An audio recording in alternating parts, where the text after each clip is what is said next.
welcome to another episode of Creating a Legend. I am the FM novice. Join me today as we play a very difficult game at home to Dynamo Kiev, but form has been good. Since we were last together, which was the opening day of the season, we lost that one to Shakhtar, but we have been unbeaten. First up was a 2-2 draw at home to Karpaty. We were never in the lead in this game, went 1-0 down in the penalty in the first half, but Igor Duts got his goal just before the hour mark.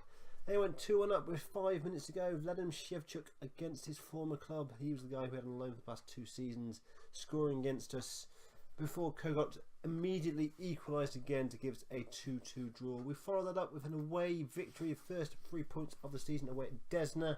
A fairly comfortable victory with Miganov and Stavok scoring the goals in that one.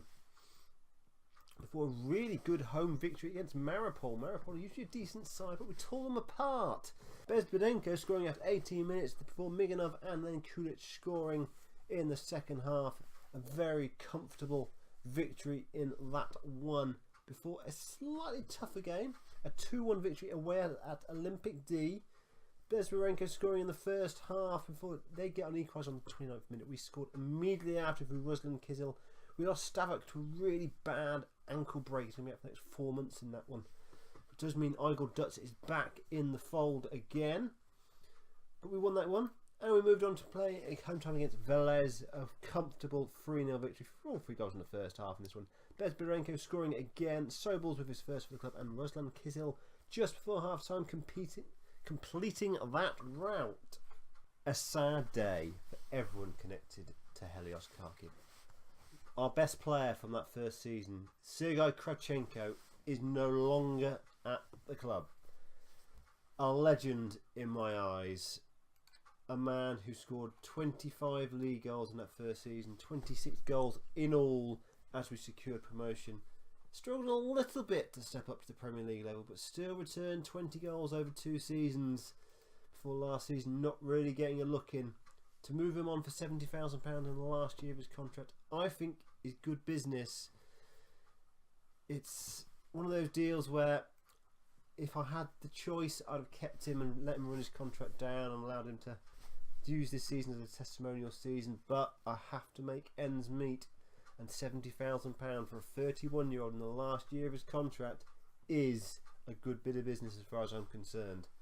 I've also been able to bring in a player on a loan for the season. Pavlo Orichovsky has come in from league rivals at Chernomorets. He is a very decent centre midfielder, a natural in that centre midfielder role, which we do play. Some good attributes in passing, technique, tackling, finishing, first touch, some good numbers there. I'm surprised he's not in the Chernomorets first team, because they're not the greatest team in the world. Another loan signing, and this one is a bit of a gamble. Leonardo has come in on a season-long loan. A young Brazilian. We're paying his full wages, so potentially it could be a very bad signing, because he can't really play in any of the positions I play, but I need a body in, and he is the best player I can get available. He can play centre-back, not a natural in those positions. Really good physicals, which will help. And another loan signing has come in. Andrei Rudenko, a centre-back from Shakhtar. He will probably be a squad player more than anything else. Remembering Stavok is out for the next 4 months, which does mean we have very restricted options at centre-back at the moment. We have got Igor Duts, we've got Marevsky, and that's it for natural centre-backs. And the third option is Ruslan Mihailovic, our young 17-year-old regen, who, to be fair to him, is a 4.5-star, 5-star potential player. Current ability is only 1 star, so we do need extra bodies in, and Rudenko is not costing us a penny. And just to round off the transfer window, a successful one for us. Nearly £750,000 was brought in. The main deal was Rafael Ola going out for just over £500,000, and we've got a few players off the wage bill as well. Garachenko, Eugene and Kravchenko, and a number of players going out on loan to our feeder club. None of those players are going to make it as professionals with this football club, but it's nice to give them some game time. And we've had to bring in quite a few players, considering there's never really that many good players around during the summer transfer window. It's usually the big winter break where you can make the best use of the deals. A massive game for us today. Home to Dynamo Kiev. They are third in the table. We are second, but we are ravished with injuries. Lineup today is Eugene Past in goal, a back four, traditional one of Gelchik, Duts, Moravsky and Kravchenko. Midfield 5, Kizil, Kogut, Skarst, Iasa, Miganov. Miganov is receiving injections, so he is struggling to get himself through the match. He is my biggest injury worry, with Bezberenko up front. It's a very unusual feeling to be ahead of Dynamo Kiev after more than 1 or 2 games in the season, but that's where we are. 7 games in, second in the table. Apart from that defeat to Shakhtar on the opening day of the season, we are unbeaten. Side check into Garmash. Takemura now. Gonzalez on the ball. Swarm of Helios players move around the ball. We do pick up a lot of bookings. Strushkov. Back to Stepalov. Good tackle by Gelchik, but given away straight away by Kizil. Down that line. Who's going to win it first? They do. Plays it in, headed over the bar. Strushkov plays it back.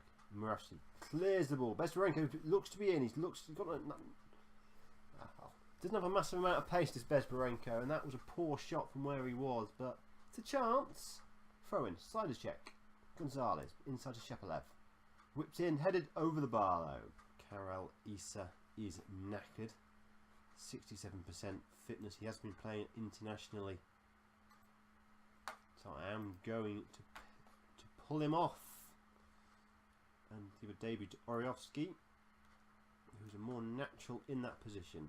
Kogut has picked up a booking, but Kogut picks up a booking every time he steps onto the field of play, so it's no great surprise that has happened. It's about time he got sent off, actually. It's been a while. Bezberenko on the ball. It's big enough. Lose the ball. So 20 minutes to go. I'm going to make a change up front. Bezberenko has run himself into the ground and is going to come off now and bring on Kurac. Bit of a like-for-like substitution up the top. Free kick, Moravsky. Whips into the back post, headed away by Duts. Moravsky headed it away as well. Side check. Good tackle by Miganov, and we can break. He looks for options. He finds Kurac. Kurac gives it away, though that's poor. And they can now break on us. Bezidin beats his man, gets the back stick, plays it across, but it's intercepted by Gelchik. Where is this highlight going to fall? It's probably going to fall to them. Gets to the byline. Whips it across. Cleared away, but it's not cleared completely. Azik, if I pass, couldn't get it away. Gelchik launches it clear. My word, that was an interesting highlight. Still going on though. Cleared away by Kravchenko, and it ends there. Gerspach. Garmash. Headed away by Moravsky. Hanging on a little bit here. Garmash. Not a great tackle, but play on. Good clearance by Skarlosh. Kurac now, on the ball. Dying embers of the game. Miganov. Skarlosh. Slow it down a little bit. Poor ball. Gelchik. Kizil. Into Kogut. Now Skarlosh looking for options. Kurac is in. Kurac scored! 89th minute goal. Vladislav Kurac forced the ball home at the near post. A sensational bit of play. Somehow we are leading against Dynamo Kiev. Kizil played inside to Kogut. Skarlosh, great vision. Found Kurac, who forced the ball home. We're going to bring on Leonardo for Kogut. He's knackered and been booked. Moravsky with a free kick. Kravchenko. Skarlosh. Kogut. Just keep hold of the ball. Gelchik gives it away. Now they can break. Bezdin looks to be in. Shoots well wide though, that's a poor effort. Minute to go. Making the change. 10 seconds left. Past. Duts. Gelchik, just keep hold of the ball and the 3 points are ours. Kizil. Skarlosh. Long ball over the top. We're into time added on. Another long ball. Adzik. Looking for options. Plays it in. And it's behind for a goal kick. And is that going to be at? That is that. Full-time whistle goes. Helios 1. Dynamo Kiev 0. A late Kurac goal gives us our first ever victory against Dynamo Kiev. and that's season number 5, so it's been a long time coming. Join me for the next episode, where hopefully we'll continue our good run of form. I've been the FM Novice, you've been my audience, and I'll see you again soon. Have a good evening.